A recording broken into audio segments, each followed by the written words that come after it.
A very good morning, dear students. Welcome to e-learning classes of Sacred Hearts of the subject economics. Dear students, in the previous lecture, we have started our chapter number 7, that was rural development. And in that, we have discussed about the meaning of rural development. It was confined to the policies and programs that have been created and implemented by the government, especially for the development of the rural area. Thereafter, we have discussed about the different points showing the significance of rural development, such as most of the people are rural, the agriculture is the major economic activity, the speed of the growth of agriculture is very less, and so on. Thereafter, we have started the topic, the lingering challenges of the rural development, and in the lingering challenges, we have started the very first concept, that is the rural credit. We have discussed the meaning of rural credit. Thereafter, we have discussed the different types of rural credit, such as short-term credit, which was confined from 6 months to the 12 months. Thereafter, the medium-term credit, the time period was 1 year to 5 years, and the last one, that was the long-term credit, and the time period was 5 years to 20 years. Thereafter, we have discussed the productive and unproductive credit in the rural area. Now we are going to proceed with the sources of rural credit. So the sources of rural credit have been classified into two major categories, the non-institutional sources and the institutional sources. Initially we will discuss about the non-institutional sources. So landlords, village traders, and money lenders are the three important sources of non-institutional rural credit in our country.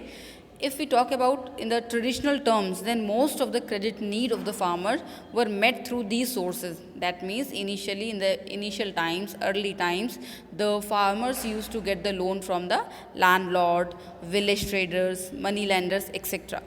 And the non-institutional sources accounted around 93% of total borrowing. That means it is a very big digit that total borrowings, out of the total borrowings, the 93% was confined or was from the non-institutional sources. But by 1981, the institutional sources emerged as a principal channel of rural credit. The image have been changed after the 1981. Now we are going to discuss about the institutional sources, the sources which is available in the form of institutions such as government, cooperative bodies, commercial banks, regional rural banks, etc. Now they are accounting, initially they were only 7%, but at present they have increased to 66%. And out of total institutional credit, cooperative credit societies contribute only 15%, whereas commercial banks used to contribute 75% of the total rural credit. Now the next topic is important institutions or agencies offering the rural credit in the context of the institutional sources. So the very first is the cooperative credit societies. We have discussed earlier as well, but again, the cooperative credit society provide the adequate credit to the farmers, the member farmers, at a reasonable rate of interest on the easy terms with the less amount of documentation and so on. These societies ensure some points. What are these points? The first, timely and rapid flow of credit to the farmers. Second, elimination of money lenders because they were very exploitive. Spread of credit facilities across all the regions. Provision of adequate credit, and so on. Thereafter, the second point is the State Bank of India and the other commercial banks. If we talk about the SBI, then it was set up in 1955. And initially when it was set up, it was having the major focus on the rural credit, but now the situation have been changed.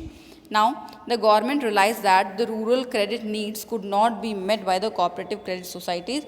Later on, government realized that only the cooperative societies cannot work for the upliftment of the rural credit or make the situation better. Then, government realized that commercial banks are also needed for the proper growth and development of the rural areas, and that is why in the 1969 the nationalization of certain banks started, and since that time the nationalization of the commercial banks is in the process.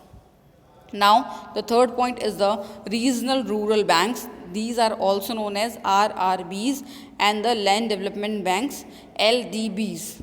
Now see, these banks, Regional Rural Bank and Land Development Banks, were set up to promote the credit supplies. Why? So that the credit supplies can be promoted particularly in the remote rural areas as well as in the backward districts of the country. These banks operate at the district level. At what level? District level, and are under the obligation to focus on credit needs of the weaker section of the rural population. 2 points are to be noted, that these banks used to work on the district level, and as well as they used to promote the credit facility specifically in the remote and backward districts. The next one is the National Bank for Agriculture and Rural Development, also known as NABARD. NABARD is an apex institution handling policy, planning and operation in the field of rural credit. That means in the context of the rural credit, rural finance, the NABARD is the highest institution, and it was set up in 1982, and these are some main focus points of the NABARD. And what are these points? The first, to serve as an apex funding agency for the institutions providing credit in the rural area. That means it used to provide finance to the institution who are dealing in the rural area for the finance. Second, to take appropriate measures to improve the credit delivery system, so that the credit delivery system may be more comfortable, more effective, so the efforts are there. The next, to coordinate the rural financing activities in all credit institutions. What to do? To rural finance activities, coordinate between the different agencies, different bodies such as cooperative organization, commercial banks, state bank, cooperative organization and so on.